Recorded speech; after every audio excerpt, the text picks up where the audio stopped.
And on tonight's roundtable, Rebecca Berman sits down with Angela LoBrutto of Angela Claire Fitness, Mike Rivers of G.R.I.T Fitness, and Paul Wintergerst of PhatBurn to discuss personal training, meal planning, and more.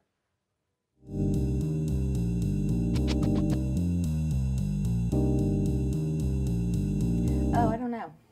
Welcome to the Roundtable. I'm Rebecca Berman. And here are 7 fun facts about exercising. Music improves workout performance by 15%. Working out sharpens your memory. Exercising improves brain performance. Running burns calories. More muscle mass equals burning more fat while resting. Exercising 3 times a week for 45 minutes can help prevent signs of aging. A pound of muscle burns 3 times more calories than a pound of fat, which means you can consume more calories. So obviously, we're here at a fitness chat, and we have a couple of people with us that I want to introduce you guys to. We have Mike. I apologize because my teleprompter isn't putting up your name, so if you don't mind just saying your name. And Mike Rivers. And Mike, what gym are you affiliated with or fitness program? I'm the owner of G.R.I.T Fitness. I'm a freelance trainer, so mostly in-home training. Okay, cool. And Paul, if you don't mind introducing yourself. Paul Wintergerst. I'm the owner and chief exercise officer of PhatBurn. So we have a studio in White Plains. We have a studio in Stamford, Connecticut. We're opening our 3rd in New York City this year. Oh, that's awesome. Okay. And Angela. Hi, I'm Angela LoBrutto. I'm a personal trainer. I'm also a fitness instructor at PhatBurn. Very cool. An awesome fitness instructor. Well, thank you. Okay, so people start calling in to hire you, hire all of you. So I just wanted to talk a little bit about how you guys each came to fitness, and why did you choose it as a career? And if we'll just start with you, Mike. I got into it. I played sports my whole life through college, and it just seemed like the natural thing to get into. There was a lot of guys that when I was in college would see me work out and they'd ask me tips, and and kind of got into it that way. And then I'm not a desk person. I can't sit behind a desk all day and stare at a screen and have somebody yell at me from across the room. I like being outside. So it just kind of became very natural and an easy transition for me. And I've always been a coach after college, and it just kind of it was just easy transition right into that. And coaching a specific sport or just coaching people workout-wise? Both. I coach football and basketball and baseball. Wow. And then it just kind of was hey, coach, can you give me some tips in the gym? And, it kind of snowballed from there. Right. And I just kind of stuck with it and seemed to be the route for me to go in my career. Right, okay. And Paul, why don't you tell us about PhatBurn and how you got your business started and how you found fitness? Sure. Kind of the opposite of Mike. I did sit at a desk for more than 10 years and stared at a screen. Okay. So I was in finance. I worked as a trader for a hedge fund in Stamford, Connecticut. And if you guys have heard of Insanity, which I'm sure you guys know. Oh yeah, definitely. I had a friend who went through the infomercial for that. Okay. And when he was chosen to be on that infomercial, I got to ask him, or got to see the behind the scenes of what they do to get people ready or camera ready. Right. So not only was he training with Shaun T in Rockefeller Center, he had a nutrition coach who was telling him exactly what to eat. And then they also had a company who was, catering the meals. So there was nothing for him to think about. Right. He just had to show up, do the workout, eat the meals, and get a great result. And when I heard about that, I didn't think that anything like that existed, or certainly around here. Right. Which was how the idea of PhatBurn came about. And then, I was still working at the fund and gradually just got more and more interested in opening up a facility that offered that service. And that was about 5 or 6 years ago today. That's crazy. Yeah. So you really just left your day job, so to speak, and started a whole new career. Yes. That's pretty awesome. Yeah, that's like fun. the dream, right? It's you find what you love doing, and you're I've got to figure out a way to get out of what I'm doing, where I make money and it's hard to leave. But that's amazing. That's pretty amazing. Yeah, it's a lot of work too. But yes, that's definitely fun. I agree with you. That's a lot of work. Yeah. But I always like to say, when you do what you love, success just kind of follows you, and opens doors to help that kind of happen. When you do what you love the day, I'll tell you, it feels like it lasts 5 minutes. That's what happens. Right? You wake up in the morning and you're just doing stuff all day long. So, right. yeah. You like jump out of bed. You're like, oh my God, I'm so excited. When you have to like go to a job that you don't want to be at, you're like, oh God, I gotta get up. I do not jump Right? out of bed. Angela has to be there at 5 o'clock in the morning, so you might So want to ask Angela how she really gets jumps out of bed. out of bed. You know I love what I do when I take I teach 5 a.m. classes and 6 a.m. classes. Right. So Angela, how did you find a career in fitness? Actually, similar to Paul, I went to school. I wanted to be a broadcast journalist. I wanted to be sitting in your chair. Okay. But then after college, I started to work at a health club, and I just fell in love with the fitness industry. Everything about it, the health aspect, working with people, Right. helping them get to their goals. And you also were an athlete growing up as well. I so- did. I was a cheerleader. Oh, really? I loved it. I was a competitive cheerleader. I actually coached for a little bit, but I stopped after a while. And just, Right. Yeah. Yeah. So that's really cool. Anything else you guys want to add about kind of the world of fitness for you and how you feel about it and what you think of it as an industry? I know it's kind of a broad question, but No, I mean, it's a huge industry, and I think everybody there's a spot in it for everybody. right. Like Paul and I aren't the same, Angela aren't the same. Like we come from different backgrounds, both economically, socially, that allows us to bring a different aspect to the fitness world. Like I might connect with a particular person a lot better than Paul or Angela, Right. and it just because of my experiences. Right. Paul might connect with somebody who's been in, the corporate world and who understands the stresses of it. Right, So right. he could talk to that guy while he's training him, and the guy would feel more comfortable to being with him. Right.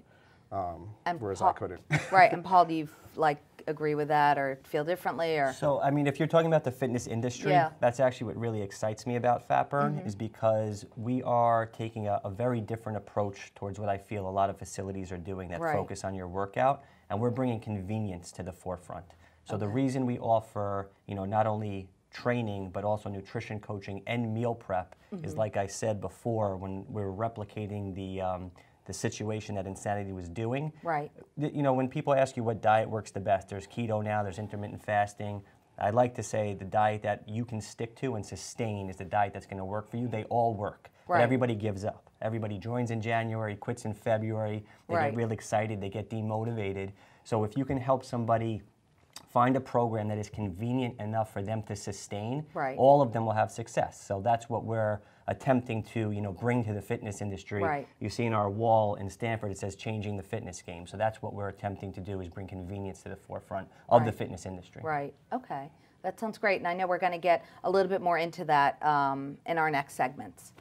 Okay. That's great, you guys. So stay tuned for our next segment with our fitness trainers.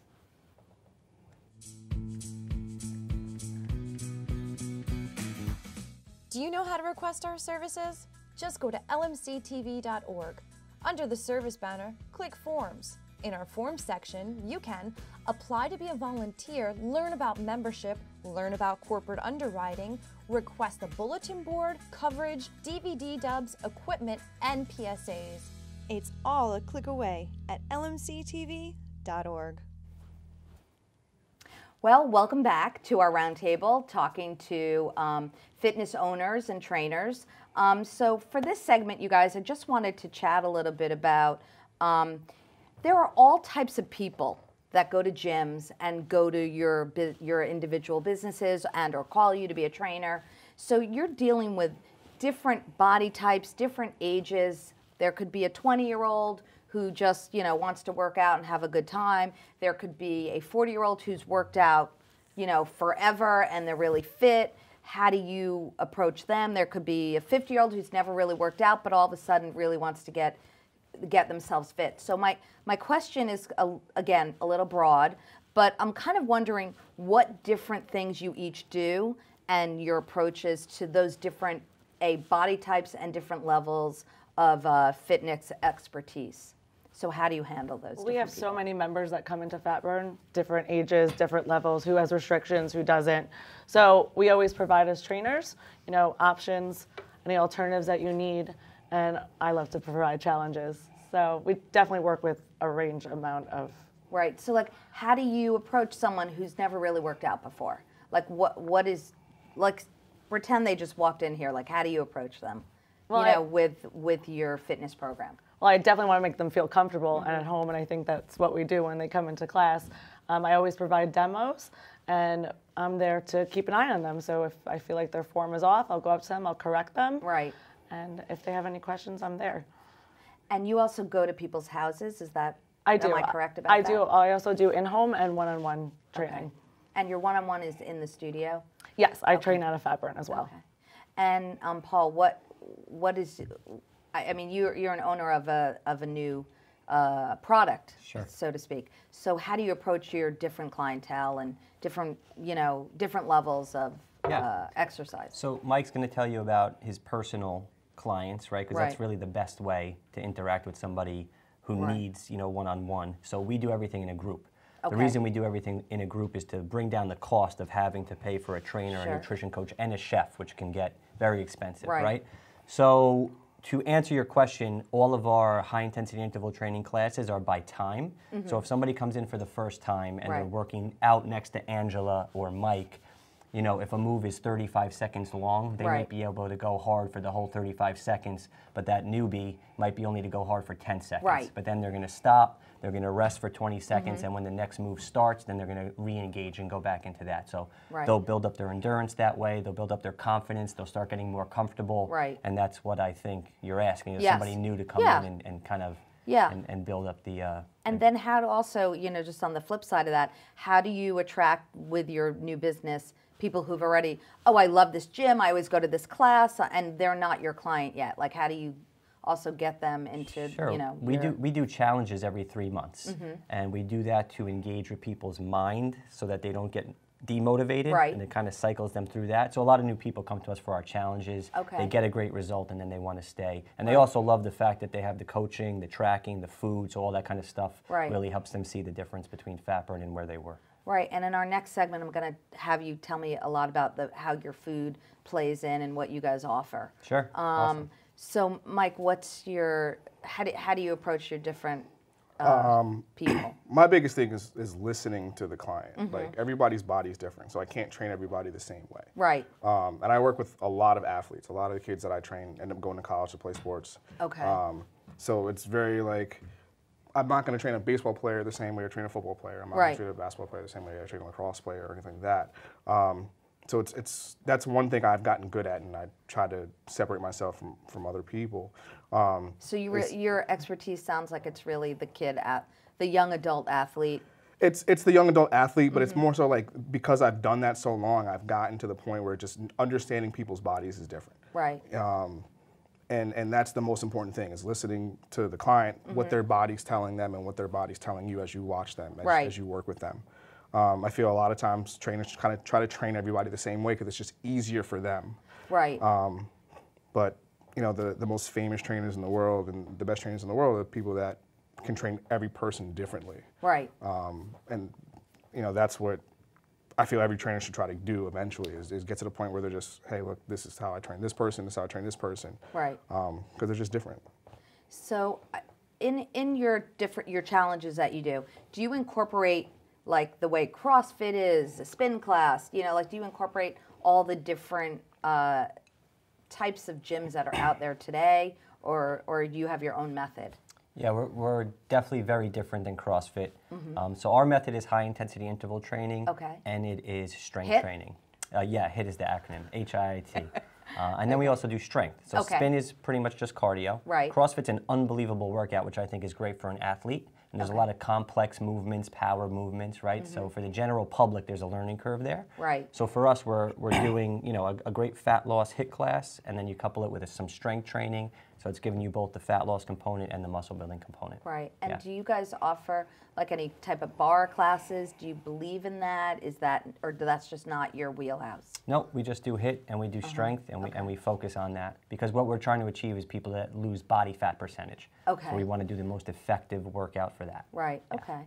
And Angela, what do you feel like I know you work at PhatBurn, but what do you feel like you specialize in? Like, why would somebody seek you out as opposed to a different trainer? Well, majority of my clientele, my one-on-one, are women, and that's a challenge that I face. I feel like a lot of men don't want to train with me. Okay. Maybe they're intimidated. Well, when they find out what a great trainer you are, they'd be like, well, I'm calling her up. But a lot of that is exactly the, Right. fat loss, weight loss, and to tone up. So I definitely. So you feel like you're really good at that. Yes. That's like your specialty. Yes. When people go to you. Okay, and what other things do you guys feel, what other trends do you like that you've seen in the fitness industry today that you either have already incorporated or that you'd like to incorporate? I know I whenever I watch the news, I always see like, oh my God, there's some like totally new class that like you never believe that that's an exercise, and the people are flocking to the gym classes to see them. Do you guys buy into any of that, or do you just like to stick with what you feel works, even if new types of things work as well? I think what people forget, and this is where I also feel like a lot of trainers kind of lose it, is we got to keep changing and adapting and educating ourselves continuously. Like we just can't learn what we learned initially and then say, all right, this is what I know. Right. I'll read about something. I'll demonstrate. I'll try to myself first. Right. And if I think it's worthy of it, then like maybe I'll introduce it to somebody else. Okay. But I mean, basically, like you kind of do what you feel or what you found is the best thing. Right. But I think in the industry now is the internet has changed a lot, and I feel like there's a lot more trainers who are open and talking. There's panels, and like, hey man, I tried this, you should try that. Right. Or like, this is what I've learned. Like, maybe look into it. I like the openness in the community. Right. You know, Yeah, and that's kind of what I was referring to as well. I know you have an amazing business that's like built on a certain core. So I don't know if you even like look at those new moves or new fitness regimes or routines or anything like that. I think one of the biggest trends in fitness that we're in the middle of is the move that everybody was working out at a big box gym on their own previous over to group boutique fitness studios, because those are popping up everywhere. Right. Even around Westchester, there's probably like 5 or 6 that I can rattle off right now. So I think that is one of the trends that we're in right now. Yeah. And the interesting part about that is I think people do that for motivation, for some accountability, for community, and they get to know trainers that they like and stick with them, and they have a following. Right. But it just keeps them going back more than if they were just on their own, walking into the gym, getting on the treadmill every time. So I think that's a cool trend that's been happening that will continue. Yeah. Yeah. I agree with you. I think it's great. It's amazing because you really feel like the individual, get like individual attention, as opposed to just showing up to a class and not knowing if it's really right for your body type or for what your goals are. Sure, absolutely.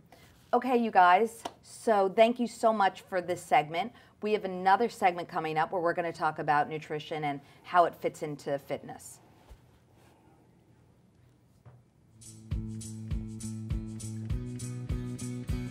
Did you know that if you missed the last government meeting, you can watch it on our website? Just go to lmctv.org, click on videos, then click on municipal meetings, scroll down to find the meeting you want, or use the search function in the upper right corner and type in the name or date of the meeting. Then watch. You can see the full agenda and jump to a specific agenda item. It's all a click away at lmctv.org. Hey, welcome back. We're on our third segment today, tonight, and we're going to be talking about how nutrition plays into the world of fitness and the latest phenomenon, meal prep. Okay, I think that we might have a viewer question. What's better, I'm sorry, I just found my glasses. What's better to do first, lose fat or gain muscle? It's not like you could really do one without doing the other, I feel. Okay. I mean, you could work out and you're gonna lose fat doing cardio and things like that. You can gain muscle and lose fat at the same time. Like it just kind of goes hand in hand. Okay. From my experience. Okay. Different body types. Paul, what do you think? I actually have a pretty strong opinion on this. I think you should lose fat first, and then work on building up your muscle. Oh, very and the reason is when you're trying to lose fat or even trying to lose weight, it's a more strict diet oftentimes. Right. And if you work on getting yourself lean enough, when you switch over to a muscle building phase, you have a little bit more leniency as to what you can eat, and you might actually gain some weight and gain a little bit of fat. But if you're already coming at a nice body fat percentage, then that muscle is going to make your body look better, even though your body fat percentage is going up. So a lot of the people that we track on our body composition machine will suggest that they do it that way, so that you don't come in with 10 pounds to lose, say you want to gain some muscle, and then get upset if you gain a pound or two. So I just think it's better for people's psyche to go in that order. Right. How about you, Angela? Actually, when I was competing, my coach encouraged me to put on more muscle. And every time I saw the scale going up, I freaked because you don't want. But that was part of the bulking season, just for me to lean out. So I guess it depends on your goal as well. Right. Okay. And then we have another question from Monica. Thanks for watching. She asks, I had a baby 9 months ago and want to lose some baby weight. What should I focus more on, exercising or what I eat? I think that's my sister. Hi, Monica. Really? Hi, Monica. Thanks for asking us, Monica. Well, I always encourage her to focus more on nutrition because that's like 80% of it. Right. So get her eating on track first. And I feel like that's kind of what you guys both, well, Mike a little bit. Yeah, eating is such a huge part of fitness. So I'll never say, no, don't eat healthy. Okay, so now we're going to thank you guys for calling in and asking us our questions. So this is going to be my segue into eating with fitness. What's your take on it? And it's important. Like I said, like I work a lot. I work mostly with athletes, and most of my kids are in a position where they need to gain weight for college. Right. The coaches want them to come in at a certain size or a certain weight, a certain amount of muscle. So you tell them to eat a lot of milkshakes? No. No, I try to limit the amount of dairy they take in. Okay.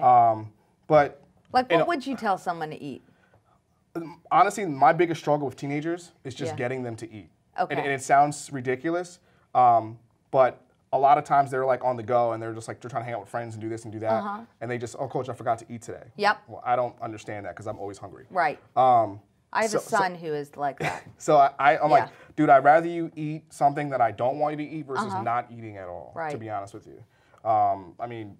So they shouldn't eat penne alla vodka pizza or the Boss wrap, which is a whole wheat wrap with chicken parm and penne alla vodka. Are those good things? It does sound really good. Are those good things? I mean, that's what my son eats. If that's readily available and the difference is him not eating versus eating that, I would tell him to eat. All right. Okay. I'll tell him to keep eating that. But like try to eat as, I tell my kids, eat as clean as possible. Try to do grilled chicken, try to do steak, but limit how much red meat you take in. Right. Try to do turkey. Definitely eat vegetables. Like, how about eating breakfast? Is that important? Yeah, I'm really, like, it depends because like, what Paul was talking about earlier with different types of food diets and things like that, like they all work. A lot of my kids, especially the seniors that I train, they go to school later in the day, so they sleep longer. Right. So they get up and they're not hungry. Yeah, so I usually have them try to like intermittent fast so they don't eat until like 2 o'clock, and then between 2 and 10 o'clock at night, they just eat all they want. Okay. But so it all depends on what they're doing in the day. So I know you have a whole meal prepping plan along with your workout routine. So can you tell us about what you guys do at PhatBurn? We do. So the question that you're asking, what should I eat, is what everybody wants to know. So it's pretty much reframing in your mind how you should eat. Right. Because I have a joke that I say, like, if I sat down with 3 women and I told them to eat like pink Himalayan sea salt on a cucumber with 2 ounces of tuna, they'd all be like, this is the diet, this is it. It's like everybody wants the new thing. I would do that. You would, right. Because it's like so specific, and your question is, what do I eat? Yes. But most people that we sit down with, you have to show them how to eat first, because everybody screws that up. So no matter what you eat, it always goes back to the how, because the how is you're going to sustain it. So you're asking questions about breakfast, about this. You really just have to go through somebody's day and literally plan out how they're going to get the meals that they're going to eat so they don't forget to eat. And then after that understanding comes in, then we start coaching them on what specifically to eat, and all that kind of stuff comes after. And do you had mentioned meal prepping to me earlier. Is that something you do at PhatBurn, or that's? So we have a full-time chef, so that plays into the how. If you're so busy that you literally can't in your schedule cook or make the correct choices, then you can just have the plan written for you, and you can purchase it, and our chef cooks it, Right. and you pick it up right at PhatBurn, or we deliver it to your house. Oh, that's great. So Yeah. that's an awesome service. Right. Because I feel like with most women that I know, that's the hardest part. They're like, Totally. I don't like to cook. They're always just ordering out. They don't even, think about like how much oil or butter is in their food, even if there's somebody who really works out.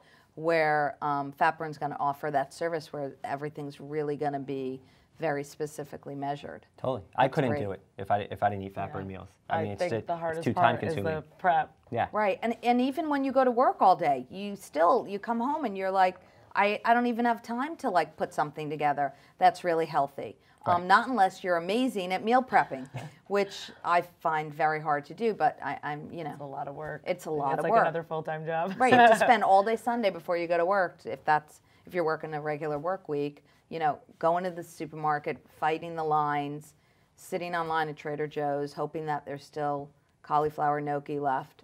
I mean, but it could be crazy. So that's great that you guys offer that. I had cauliflower mashed potatoes today. So good. Oh, yeah, I have Really to try good. that. Yeah. But I'll tell you, this is what it is. What? Most people want to eat healthy. Most people just don't know how to go about doing that. Yeah. If you had a healthy meal right next to you, 90% of the time you would probably eat that meal instead of going to get a slice of pizza. Right. So it's just how do you get that healthy meal to that person without them making a bad decision. pretty Right. much. And just to end it, Angela, what is your take on it? I know you're at PhatBurn as well, but what is your take on all the food and fitness? Well, I always say, especially to clients and members, I don't want this to be a quick fix for you. I want this to be a lifestyle. So that's why it's just about finding balance to feel good, look good, but also have a life. Right. So that's why once you have that routine of what to eat, how to eat, and what to do, and then I think it all comes natural. Right. Well, you guys, thank you so much Thank for you. doing Thank you. this with us That's awesome. tonight. And hopefully your phones will just start ringing off the hook. Call us up. Okay. Thank Thanks. you. Thanks again. Thank you. Stay tuned now for more local live.